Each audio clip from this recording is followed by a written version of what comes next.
सखी करिले मजनुआ न सावन के सोमारी भमिया। तो हेलो नमस्कार प्रणाम, आप देख रहे हैं यस न्यूज़ बिहार।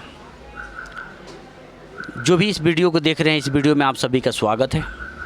हमारे भोजपुरी के सुपर स्टार प्रमोद प्रेमी जी का बैक टू बैक एक से बढ़कर बोलबम सॉन्ग आ रहा है, जो कि बहुत ही बवाल सॉन्ग होता है, सबसे अच्छा सॉन्ग होता है। कल सुबह 7 बजे एक और नया और बवाल सॉन्ग आ रहा है।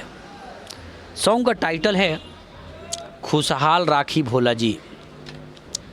यह प्रमोद प्रेमी इंटरटेनमेंट से सुबह 7 बजे रिलीज होगा। यह बहुत ही ज़बरदस्त और बवाल सॉन्ग है। इसके राइटर विशाल भारती जी हैं, म्यूजिक आर्या शर्मा जी का है और इसे प्रमोद प्रेमी यादव जी अपने मधुर आवाज़ में गाए हुए हैं। यह बहुत ही बवाल सॉन्ग है।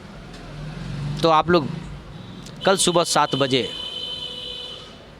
प्रमोद प्रेमी इंटरटेनमेंट पर जाइए, गाने को ढेर सारा दुलार प्यार दीजिए। बिल्कुल आप लोग याद रखिए, भूलिएगा मत। कल सुबह 7 बजे प्रमोद प्रेमी इंटरटेनमेंट पर जाना है, इस गाने को ढेर सारा प्यार दुलार देना है।